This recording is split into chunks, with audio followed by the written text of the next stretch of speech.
Right now, as you're listening to this, you have thousands of thoughts running through your mind. Some are about what I'm saying, some are about what you need to do later, some are judgments about yourself or others, some are memories, some are worries about the future. But here's what's going to blow your mind. None of those thoughts are actually you. You are living in a mental prison, and the crazy part is, you built it yourself. But the even crazier part is, you have the key to walk out anytime you want. That key is awareness. Most people go their entire lives completely identified with their thoughts. They think they are their thoughts. When the mind says, I'm not good enough, they believe it. When the mind says, this is hopeless, they feel hopeless. When the mind says, everyone is judging me, they feel anxious. But here's the revolutionary truth. You are not the thinker of your thoughts. You are the awareness that observes the thinking. Eckhart Tolle changed millions of lives when he pointed out this simple fact. If you can observe your thoughts, you cannot be your thoughts. There's a part of you that's watching the mental activity, which means you must be separate from it. You are the sky, not the clouds. You are the screen, not the movie playing on it. Think about this. Right now, can you hear that voice in your head commenting on what I'm saying? Maybe it's agreeing, disagreeing, analysing, or getting distracted. That voice never stops talking, does it? From the moment you wake up until you fall asleep, there's constant mental chatter. Most people think that voice is them, but it's not. It's just mental conditioning, programs running in the background. Ramana Maharshi, one of the greatest sages who ever lived, used to ask people one simple question. Who am I? Not what do I do, what do I think, what do I believe? But who is the I that's aware of all these experiences? When you really investigate this question, you discover something incredible. The real you is the awareness itself, not the content of that awareness. This realization is the most liberating thing that can happen to a human being. Because once you know you're not your thoughts, they lose their power over you. That critical voice that's been torturing you your whole life, it's just mental noise. Those anxious thoughts about the future, just old programs running, those depressive thoughts telling you nothing will ever change. Just stories with no real substance. Michael Singer explains this beautifully in The Untethered Soul.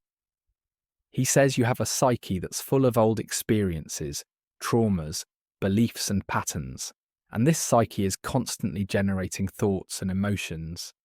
But you, the real you, are the conscious observer of all that mental and emotional activity. You can choose what to pay attention to and what to let pass by. Here's what happens when you practice this awareness. Instead of being lost in your thoughts, you start watching them from a place of detachment. It's like going from being an actor in a movie to being in the audience watching the movie. Suddenly you have perspective, you have choice, you have freedom. The mental prison most people live in is made up of repetitive thought patterns. I'm not smart enough. I always mess things up. Nobody really likes me. I'll never be successful. Life is hard. People can't be trusted. These thoughts create your reality because you believe them and live from them. But when you become aware that they're just thoughts, not facts, not truth, just mental activity, they begin to lose their grip on you. Byron Katie revolutionized how people relate to their thoughts with her simple inquiry process. She asks, is it true? Can you absolutely know that it's true? How do you react when you believe that thought? Who would you be without that thought? This process helps you see that most of your suffering comes from believing thoughts that aren't even real. Nisargadatta Maharaj used to tell his students, you are not what you think you are. Most of your identity is just a collection of thoughts and memories you've identified with. But the real you, pure awareness, pure consciousness, is vast, peaceful and free. It was never born and will never die. It's unaffected by whatever drama is playing out in the mind. Here's how to start practicing this freedom. Throughout your day, catch yourself when you're lost in thought and ask, who is aware of this thinking?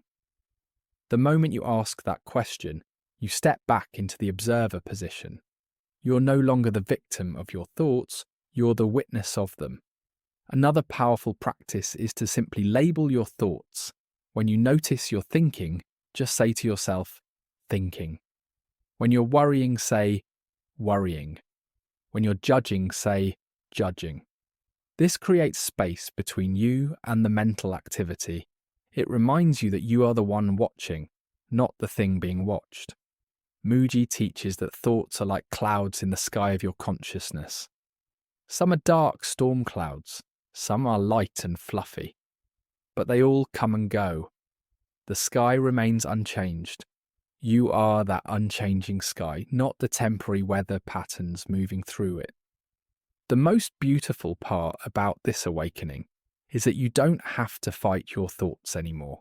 You don't have to try to think positive all the time or control your mental activity. You just have to remember that you are not those thoughts. You are the spacious awareness in which all thoughts arise and dissolve. This doesn't mean your thoughts don't matter or that you shouldn't use your mind. It means you use your mind as a tool instead of being enslaved by it. You think when you need to think, and you rest in pure awareness when you don't. Jiddu Krishnamurti said, "The observer is the observed." When you really look deeply, you realize that the one who is watching and what is being watched are both movements in the same consciousness. But for practical purposes, identifying with the observer instead of the observed is the key to freedom. Your mental prison has no bars, no locks, no walls, except the ones you believe are there. The moment you realize you are the awareness that's always been free, you can walk out of that prison forever. The door was never locked. You just forgot you weren't the prisoner. You were always the free space in which the whole prison appeared. Thank you so much for watching. If this resonates, drop us a heart to show you have made it till the end. These videos are made as a guide to help you reconnect with knowledge kept within you. Take what resonates within you and release the rest. Follow the page for more content, or buy my 100 Messages from the Universe book for daily guidance. Thank you for being here. Thank you for being you, and I'll see you in the next video. Until then, keep shining your light.